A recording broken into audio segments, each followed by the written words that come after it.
What if there's a thin veil between our world and another? What if some sounds are portals to unseen realms? New Orleans in 1918 was alive with sound. Jazz echoed from every bar, dance hall, and street corner. It was a time when the world was healing from a global war and America was ready to dance. The Great Migration was underway and people were pouring into the Big Easy from the South. They came for work, for a better life, and they brought their music with them. Blues, ragtime, and the beginnings of jazz. This was New Orleans. Life throbbed here. It was vibrant, exciting, and unstoppable. But behind that catchy rhythm, something deeper was definitely stirring.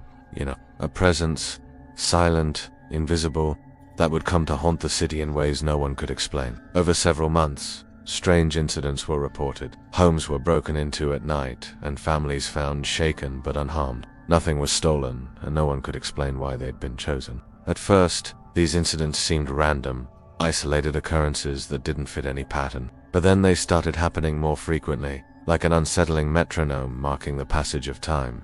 Fear began to take root. People stopped walking alone at night.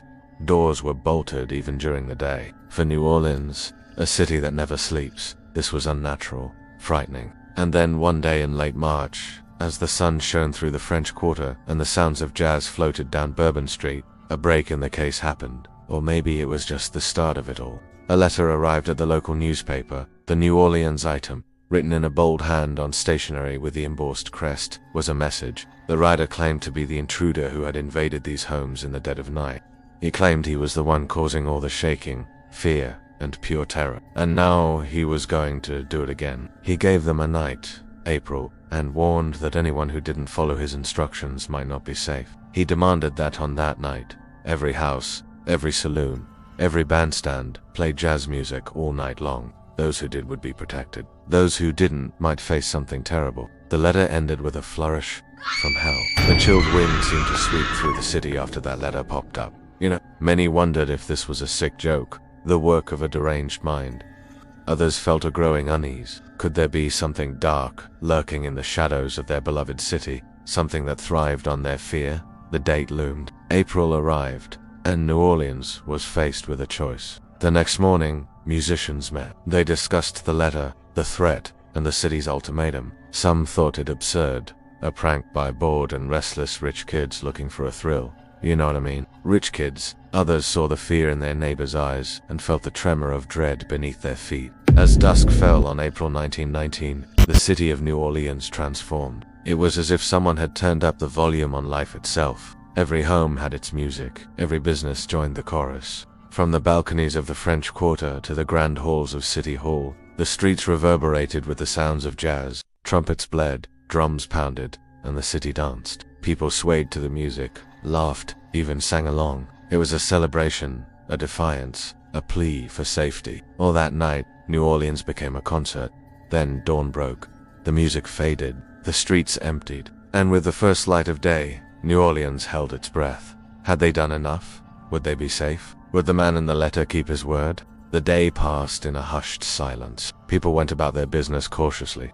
Every creak of a floorboard, every sigh of the wind set their nerves on edge. As night fell again, the music started. Once more, the city filled with sound, hoping to ward off whatever darkness might come. And through the night, nothing happened. No screams, no commotion, no sign of the terror that had haunted their dreams. In the eerie stillness of the morning, New Orleans woke up confused, shaken, and thankful. As the days turned into weeks, little whispers started to spread everywhere.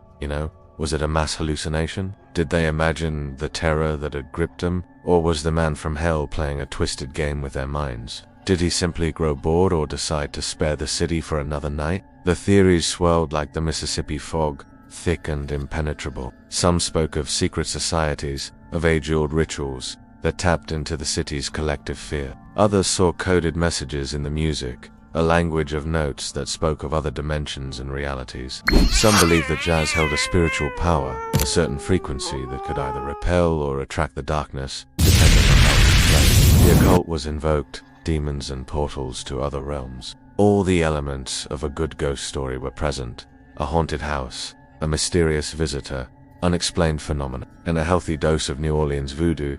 The legend of the Axeman took shape. His real name was forgotten, lost to the echoes of time, Perhaps there never was a real name at all. He became a myth, a boogeyman, a whisper in the dark. But here's the thing, reality is often stranger than fiction. In the end, the person behind the letters was never caught, never identified, never seen again. The police were baffled, the newspapers ran out of theories, and slowly, New Orleans tried to get back to normal. The jazz kept playing, the city kept dancing, but something had shifted. There was a new awareness, a new fear. The city that never sleeps learned to lock its doors at night. The music, those beautiful, haunting jazz notes, really carried a fresh weight and vibe. In the quiet moments between the notes, you could feel the memory of something special lingering there. Feel that beat. It's the rhythm of the drums, echoing with every pounding footstep, the saxophone wails, and the wind cries, creating a haunting melody that lingers. Some say the Axeman was a figment of imagination, a shared delusion born of fear and isolation. Others claim that he was real, that he slipped through the cracks of reality, driven by madness, or perhaps a warped sense of duty. Maybe he was trying to protect the city from something even worse, something that lurked just beyond their perception. What if the Axeman was trying to save them from themselves? The theories have turned into a wild mix of fear, catchy tunes, and dark vibes. Books have been written, songs recorded, and TV shows inspired. Conspiracy threads on Reddit come alive with each jazz note, sparking wild discussions everywhere. Every story adds a fresh twist to the mystery, deepening the intrigue and darkness. But one question remains: what really happened in New Orleans all those years ago? And what deeper meaning, if any, lies within those haunting jazz notes? Is this a tale of terror, a mystery, or a journey into the very fabric of our reality? You know, here's the thing. We live in a world that feels super solid and real, right? But sometimes it can be a bit wobbly too.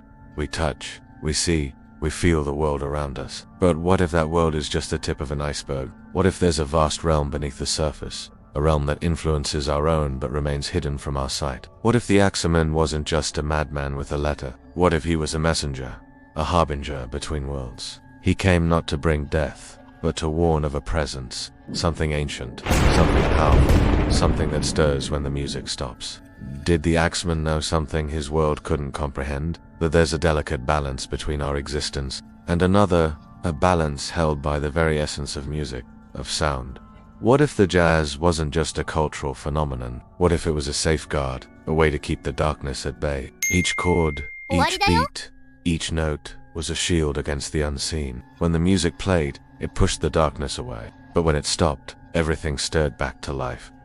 This isn't just a legend, it's a warning. It tells us that we're not alone in this universe. There are things beyond our understanding that dance on the edge of our perception, waiting for the moment when the music fades and the shadows grow long.